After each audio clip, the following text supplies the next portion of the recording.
हर रोज नया डेटा उन्हें मिल रहा है, उनके सुझावों पर काम हो रहा है। ऐसे में स्वयं की सजगता, स्वयं का अनुशासन कोरोना के इस वेरिएंट के खिलाफ देश की बहुत बड़ी शक्ति है। हमारी सामूहिक शक्ति ही कोरोना को परास्त करेगी। इसी दायित्व बोध के साथ हमें 2022 में प्रवेश करना है।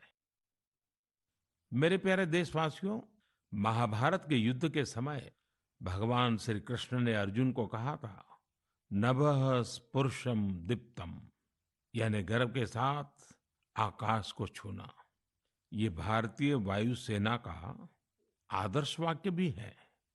माँ भारती की सेवा में लगे अनेक जीवन आकाश की इन बुलंदियों को रोज गर्व से छूते हैं, हमें बहुत कुछ सिखाते हैं।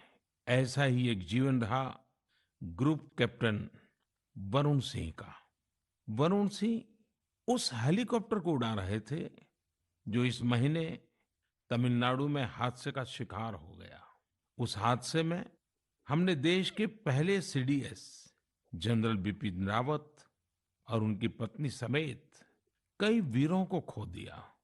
वरुण सिंह भी मौत से कई दिन तक जाबाजी से लड़े, लेकिन फिर वो भी हमें छोड़कर चले गए।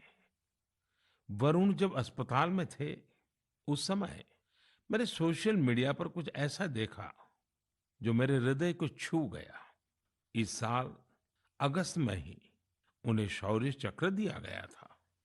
इस सम्मान के बाद उन्होंने अपने स्कूल के प्रिंसिपल को एक चिट्ठी लिखी थी। इस चिट्ठी को पढ़कर मेरे मन में पहला विचार यही आया कि सफलता के शीर्ष पर पहुंचकर भी वे जड़ों को सींचना नहीं भूले।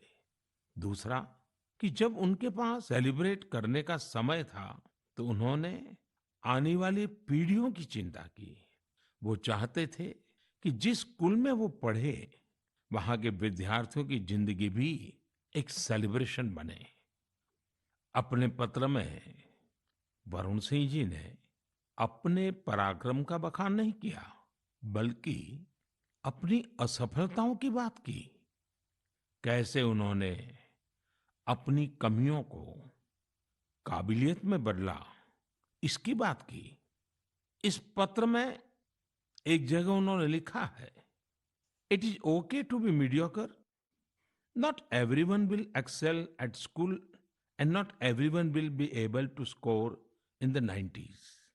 If you do, it is an amazing achievement and must be applauded. However, if you don't think that you are meant to be mediocre. You may be mediocre in school, but it is by no means a measure of things to come in life. Find your calling. It could be art, music, graphic design, literature, etc. Whatever you work towards, be dedicated, do your best. Never go to bed thinking, I could have put in more efforts. साथियों, औसत से असाधारण बनने का उन्होंने जो मंत्र दिया है, वो भी उतना ही महत्वपूर्ण है। इसी पत्र में वरुण सिंह ने लिखा है, Never lose hope. Never think that you cannot be good at what you want to be. It will not come easy. It will take sacrifice of time and comfort. I was mediocre, and today I have reached difficult milestone in my career. Do not think that 12th board marks decide what you are capable of achieving in life. Believe in yourself and work towards it. Varun ने लिखा था कि अगर वो एक भी student को प्रेरणा दे सके तो ये भी बहुत होगा। लेकिन आज मैं कहना चाहूंगा, उन्होंने पूरे देश को प्रेरित किया है। उनका लेटर भले ही केवल स्टूडेंट से बात करता हो, लेकिन उन्होंने हमारे पूरे समाज को संदेश दिया है।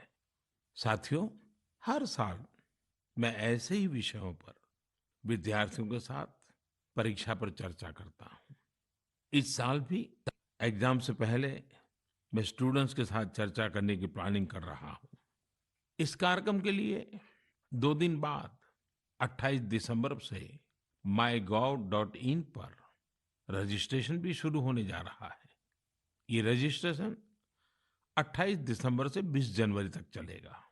इसके लिए क्लास 9 से 12 तक के स्टूडेंट्स, टीचर्स और पेरेंट्स के लिए ऑनलाइन कंपटीशन भी आयोजित होगा। मैं चाहूंगा कि आप सब इसमें जरूर हिस्सा लें। आपसे मुलाकात करने का मौका मिलेगा। हम सब मिलकर परीक्षा, करियर, सफलता और विद्यार्थी जीवन से जुड़े अनेक पहलुओं पर मंथन करेंगे। मेरे प्यारे देशवासियों, मन की बात में अब मैं आपको कुछ सुनाने जा रहा हूं, जो सरहद के पार कहीं बहुत दूर से आई है। ये आपको आनंदित भी करेंगी और हैरान भी कर देंगी। वन्दे मातरम्, वन्दे मातरम्। सुजलां सुफलां मलयजशीतलाम्, स्वस्ति श्यामलां मातरम्। वन्दे मातरम्। शुभ्रे ज्योत्स्ना फुल्लकितयामिनी, फूलकुसुमितं द्रुमदलशोभिनी, सुहासिनी सुमधुरभाषिणी, सुखदं वरदं मातरम्। वन्दे मातरम्, वन्दे मातरम्। मुझे पूरा विश्वास है कि ये सुनकर आपको बहुत अच्छा लगा होगा, गर्व की अनुभूति हुई होगी। वंदे मातरम में जो भाव निहित है, वो हमें गर्व और जोश से भर देता है। साथियों, आप ये जरूर सोच रहे होंगे कि आखिर ये खूबसूरत वीडियो कहाँ का है, किस देश से आया है। इसका जवाब आपकी हैरानी और बढ़ा देगा। वंदे मातरम प्रस्तुत करने वाले ये स्टूडेंट्स ग्रीस के हैं। वहां वे इलिया के हाई स्कूल में पढ़ाई करते हैं। इन्होंने जिस खूबसूरती और भाव के साथ वंदे मातरम गाया है, वो अद्भुत और सराहनीय है। ऐसे ही प्रयास दो देशों के लोगों को और करीब लाते हैं। मैं ग्रीस के इन छात्र छात्राओं और उनके टीचर्स का अभिनंदन करता हूँ। आजादी के अमृत महोत्सव के दौरान किए गए उनके प्रयास की सराहना करता हूँ। साथियों, मैं लखनऊ के रहने वाले नीलेश जी की एक पोस्ट की भी चर्चा करना चाहूंगा। नीलेश जी ने लखनऊ में हुए एक अनूठे ड्रोन शो की बहुत प्रशंसा की है। ये ड्रोन शो लखनऊ के रेसिडेंसी क्षेत्र में आयोजित किया गया था। 1857 के पहले स्वतंत्रता संग्राम की गवाही रेसिडेंसी की दीवारों पर आज भी नजर आती है। रेसिडेंसी में हुए ड्रोन शो में भारतीय स्वतंत्रता संग्राम के अलग अलग पहलुओं को जीवंत बनाया गया। चाहे चौरी चौरा आंदोलन हो, काकोरी ट्रेन की घटना हो, या फिर नेताजी सुभाष बाबू का अदम्य साहस और पराक्रम, इस ड्रोन शो ने सबका दिल जीत लिया। आप भी इसी तरह अपने शहरों के, गांवों के आजादी के आंदोलन से जुड़े अनूठे पहलुओं को लोगों के सामने ला सकते हैं। इसमें टेक्नोलॉजी की भी खूब मदद ले सकते हैं। आजादी का अमृत महोत्सव हमें आजादी की जंग की स्मृतियों को जीने का अवसर देता है, उसको अनुभव करने का अवसर देता है। ये देश के लिए नए संकल्प लेने का, कुछ कर गुजरने की इच्छा शक्ति दिखाने का प्रेरक उत्सव है, प्रेरक अवसर है।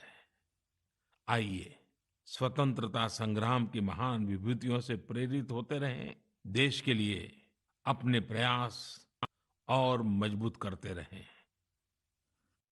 मेरे प्यारे देशवासियों, हमारा भारत कई अनेक असाधारण प्रतिभाओं से संपन्न है, जिनका कृतित्व दूसरों को भी कुछ करने के लिए प्रेरित करता है। ऐसे ही एक व्यक्ति हैं तेलंगाना के डॉक्टर कुरेला विट्ठलाचार्य जी। उनकी उम्र 84 साल है। विट्ठलाचार्य जी इसकी मिसाल है कि जब बात अपने सपने पूरे करने की हो तो उम्र कोई मायने नहीं रखती। साथियों, विट्ठलाचार्य जी की बचपन से एक इच्छा थी, कोई एक बड़ी सी लाइब्रेरी खोले। देश तब गुलाम था। कुछ परिस्थितियां ऐसी थी कि बचपन का वो सपना तब सपना ही रह गया। समय के साथ विट्ठलाचार्य जी लेक्चरर बने, तेलुगु भाषा का गहन अध्ययन किया और उसी में कई सारी रचनाओं का सृजन भी किया। 6-7 साल पहले वो एक बार फिर अपना सपना पूरा करने में जुटे। उन्होंने खुद की किताबों से लाइब्रेरी की शुरुआत की, अपने जीवन भर की कमाई इसमें लगा दी। धीरे धीरे लोग इससे जुड़ते चले गए और योगदान करते गए। यदाद्री भुवनागिरी जिले के रमन्नापेट मंडल की इस लाइब्रेरी में करीब 2 लाख पुस्तकें हैं। विट्ठलाचार्य जी कहते हैं कि पढ़ाई को लेकर उन्हें जिन मुश्किलों का सामना करना पड़ा, वो किसी और को न करना पड़े। उन्हें आज ये देखकर बहुत अच्छा लगता है कि बड़ी संख्या में स्टूडेंट्स को इसका लाभ मिल रहा है। उनके प्रयासों से प्रेरित होकर कई दूसरे गांवों के लोग